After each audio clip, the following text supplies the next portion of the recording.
Micin itu membuat bodoh. I know you're somewhere out there, somewhere far away. I want.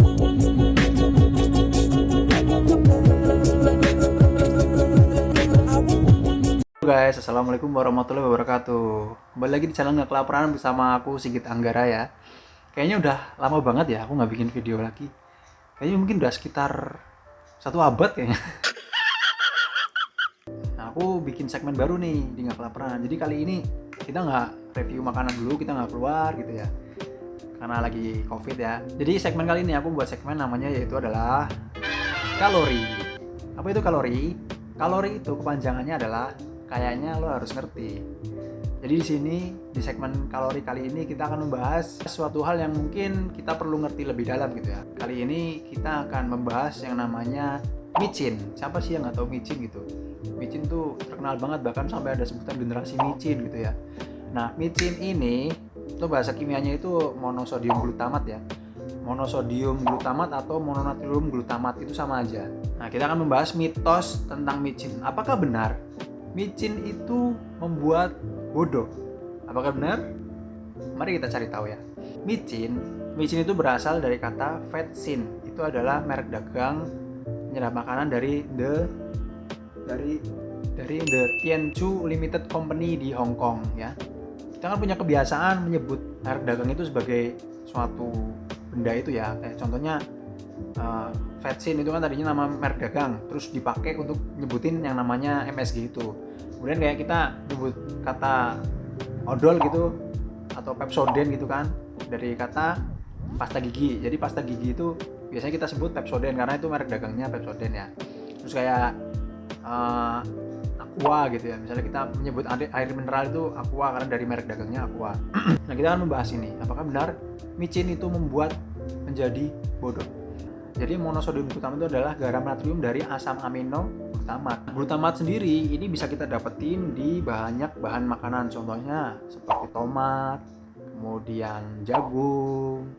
Nah, glutamat ini pertama kali bisa diekstrak itu di Jepang oleh ahli kimia yang namanya Kikunai Ikeda di tahun 1908. Dia ini ahli kimia di Tokyo Imperial University. Nah, kemudian dia itu mengekstrak glutamatnya itu dari rumput laut atau biasa disebut di Jepang itu namanya kombu. Ini kemudian dia mengajukan paten, baru setahun kemudian dia mengkomersilkannya. Nah, pada zaman sekarang glutamat itu bisa diperoleh dari fermentasi jagung, kemudian buah bit, kemudian molase, dan proses pembuatannya mirip seperti cuka atau yogurt. Itu sama. Nah, kadang ada yang tanya, apakah MSG itu aman? Nah, FDA atau US Food and Drug Administration, ya bisa disebut juga BPOM-nya Amerika lah ya. Nah, itu menyatakan bahwa penggunaan MSG untuk bahan penyedap makanan itu masih aman. Nah, tapi kemudian FDA itu banyak menerima komentar gitu, banyak menerima masukan bahwasannya ada beberapa orang yang setelah mengkonsumsi micin itu dia ada yang ngerasa nggak enak badan, ada semacam efek samping gitu, ada yang mengeluhkan sakit kepala, perut mual, dan lain sebagainya. Kemudian FDA nih minta bantuan nih sama FASEB atau disebut juga Federation of American Society Experimental Biology untuk menyelidiki hal ini terkait yang tadi itu keluhan orang-orang yang setelah makan micin kemudian ngerasa nggak enak badan. Kemudian FASEB bilang bahwa MSG ini aman dikonsumsi untuk bahan penyedap rasa masakan. Tapi ada takarannya, bila dikonsumsi lebih dari 3 gram per hari dalam keadaan perut kosong, maka dapat menimbulkan efek samping seperti mual, muntah, nyeri kepala, muka kemerahan, dompet kosong. Enggak, itu bercanda. Jadi ya bisa menimbulkan efek samping seperti yang tadi aku sebutin ya. Nah, tapi itu hanya sementara, tidak terus-terusan. Lagian emang ada gitu orang yang makan micin secara langsung gitu, emang ada. Oh, ada juga ya. Tapi normalnya ya 3 gram itu. Tapi intinya kalau dikonsumsi lebih dari 3 gram akan menimbulkan efek samping itu. Makanya, nah pokoknya segala hal yang berlebihan itu nggak baik ya. Jadi kalau kamu mencintai seseorang secara berlebihan, itu nggak baik, men. Nah, kembali lagi ya ke tentang mitos bahwa apakah micin ini bikin bodoh. Nah, Fasep ini bilang bahwa tidak ada jurnal yang menyatakan bahwa vetsin atau micin ini menyebabkan gangguan pada otak sehingga menyebabkan orang itu menjadi bodoh dan lain-lain. Intinya nggak ada efek samping yang sampai ke mempengaruhi kinerja otak gitu ya, nggak ada. Jadi mitos bahwa micin ini bikin bodoh itu nggak benar bro, nggak benar ya. Nah, terus bagaimana dengan mitos ini? Apa penyebabnya? Kok bisa sampai ada mitos yang menyebutkan bahwa kalau makan micin itu bikin bodoh? Tapi ternyata tidak loh. Apakah penyebabnya? Mungkin ini ya, ada asumsi, beberapa asumsi mengatakan bahwa bisa jadi karena kebanyakan anak-anak zaman sekarang gitu ya. Ya, mereka dikasih uang jajan sama orang tuanya gitu.